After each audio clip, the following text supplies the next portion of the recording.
This is the Pixel 3a. It's a device that is aimed at taking on the mid-range market whilst offering the features of its bigger brothers. But for £400, do you get what you pay for, or did Google just simply cut too much out? Using the Pixel 3a reminds me of my time with the Nexus 5X. It doesn't have the most premium of builds or the best of specs, but there is a great deal of character to this phone, and most importantly, you get the best features of other Pixel phones in a device that costs less than half the price of them. But that's not to say that it's perfect. There's some noticeable removals that have taken place on this phone, the biggest of which being the build. The materials are where most of this price cut shows. Google have gone with a all-plastic build, which is not necessarily a bad thing, as it's a lot more durable and won't shatter like glass, but it just simply doesn't feel quite as nice to hold. Maybe because it's lighter or because you don't get the feel of cold metal when you pick it up, but I just simply haven't enjoyed the plastic as much as I would as if it was glass and metal. Putting the feel aside for a second, the design is pretty much exactly the same as the Pixel 3. It is less rounded from the sides to the back, which is refreshing, but all of the best design features from their other phones like the accent power button, the two-tone design, and the high contrast looks of the camera are still here on this phone. And speaking of things that are the best, this video was sponsored by Mogul News. Mogul News publishes hand-picked stories from some of the world's largest publishers, including The Economist, The Times, Bloomberg, and more. It covers largely tech, business, and political news, and is my new go-to for news reading. Mogul News is a new type of news platform, giving you a daily briefing that covers the most important headlines, collections that are deep dives into certain topics, and my personal favourite, perspectives that are groups of articles offering opposing viewpoints on particular topics. Available for Android and iOS, Mogul News is my new favourite news platform. Check out the link below to make it yours too.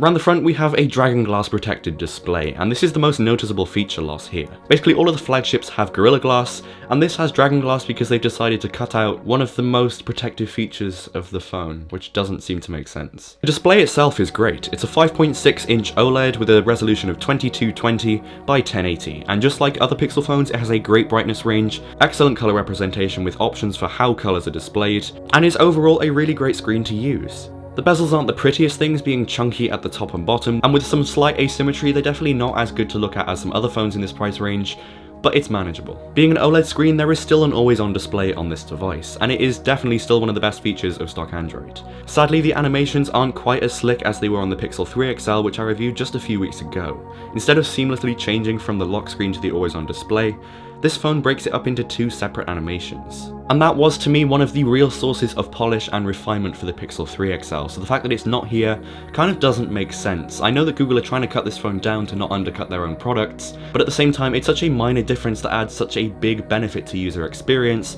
and just makes the whole device seem a lot more seamless. The front-facing camera is just average. It looks to be lower quality than the Pixel 3 XL to me, but as someone who doesn't take selfies, it's not a big deal. But it really still isn't the best regardless. You still have the portrait modes and all the other camera modes available on the front-facing camera, but the quality just simply isn't as good as some other phones in this price range, or more importantly, as its bigger brother devices. There's no dual forward-facing speakers on this device, which is a bit disappointing. Instead, Google have opted for one forward-facing speaker and one downward-facing. But despite what it looks like on the surface, the bottom speaker is deliberately louder to create the illusion of true stereo, which is a little detail that I actually really enjoy.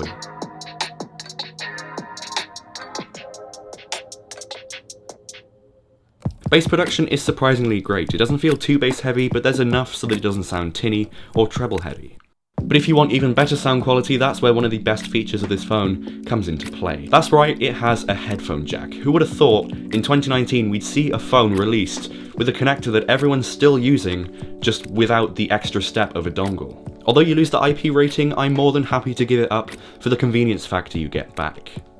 The best software features that the regular Pixel 3 had are all on this phone. With Squeeze for Assistant, which is the most useful implementation of Google Assistant, Flip for Snooze, which I end up using all of the time, and an always-on display that recognises music, which is honestly the best source for finding new music if you hear something, there's very little that has been cut out of the software. The most noticeable thing that has been cut out are the live wallpapers. In fact, there's no live wallpapers available through the stock app. These were, at least to me, another source of polish for the Pixel 3 XL. The little animations you had from the live wallpapers when you went from the lock screen to the home screen when you unlocked the phone, those are missing, and it's another element that Google have cut out that I just can't seem to get behind. The fact that they're not here on the Pixel 3a will always be disappointing. With all they've removed from the animations of the always-on display, the build and the bezel design, it simply doesn't make sense to cut this out too. Thankfully, still having the Pixel software status, you get all of the best bits of Android in one place. Everything that the Pixel Pixel 4 has to offer, like astrophotography and the ability to turn voice recordings into text documents, kinda proves that there is nothing like stock. Currently, Android 10 has the most diverse and well-implemented feature set, like the recently added system-wide dark mode that you can change the accent color of, or the integrations of Google Assistant, and the best new addition, which is the iPhone-like gestures.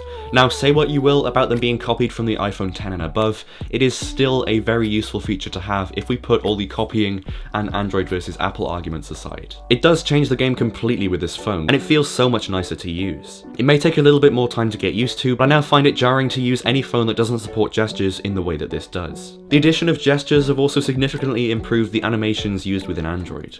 Closing or opening an app now goes back to its original home screen position, which is another feature that is sort of iOS-like, but I'm willing to forgive it because it looks so good. And in practice, switching apps and closing apps just feels a whole lot more smooth. But these animations only work if the hardware performance can keep up. And looking at its spec sheet with a Snapdragon 670 and 4GB of RAM, this is one of those rare instances where you should completely forget any premeditated thoughts that you had about the chipset inside of this phone. It performs just as well, if not better, than the Pixel 3 XL I was using before I got this phone.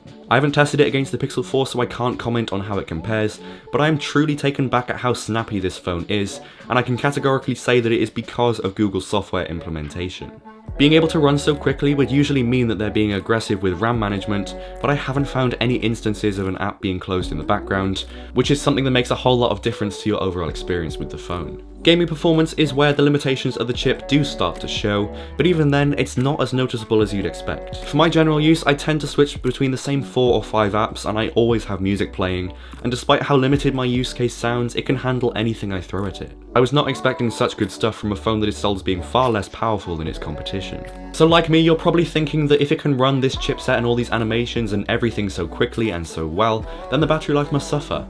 But actually, I'm completely wrong, and if you thought the same, then so are you. It has a 3000 mAh battery inside that can last me a good 5 or more hours of screen on time, and being able to charge up so quickly with the included power brick, there is really nothing missing here. Now, the biggest selling point of this phone is what I've left until last, and you've probably guessed what it is. The cameras. The rear camera is, simply put, the best single lens on a phone camera that you can get. In the regular camera mode, things are exactly the same as other Pixels. As usual, all the magic happens after you press the shutter, but that is not a bad thing. Here's a few examples of photos shot in the normal camera mode.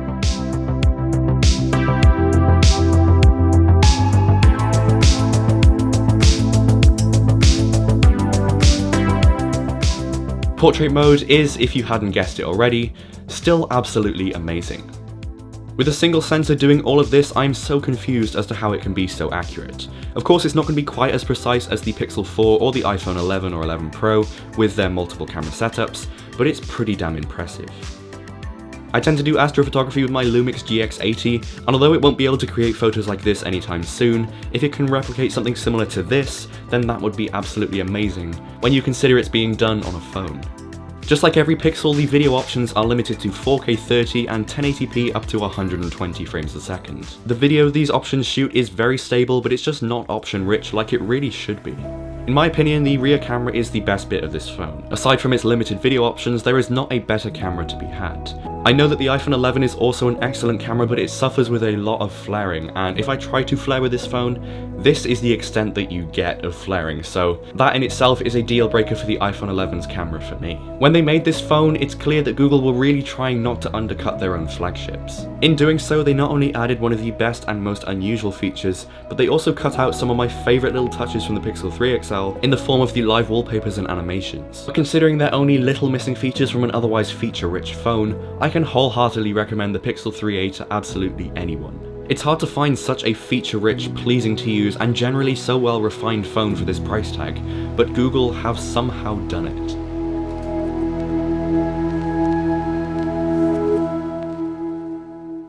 Very often it'll take me a little bit of a while to get into a project. Once I'm into it and once it actually gets up and going, that is when it's like unstoppable. I'm working for hours on end and it just genuinely works, and that is pretty much how making this video has gone so far. I'm trying to work on lighting quite a lot, so I'm trying to figure out how to get the right balance, and I'm trying to also make it so that my face is obviously not overexposed. If I have this light by here, you can see a lot of overexposure on my face by there. So I'm just trying to figure this out. I'm not a professional. I don't really know what I'm doing. I'm just learning by doing here. So if it doesn't look good every now and again, that is probably why, because I haven't set it up right. And if you guys like to see these behind the scenes segments, then please let me know, because I am more than happy to include them in my future big reviews. The little reviews like the Mi Band 4 video that I just posted will not be having those little behind the scenes segments, because there's just simply not enough going on in the production to actually show you guys how I'm doing it.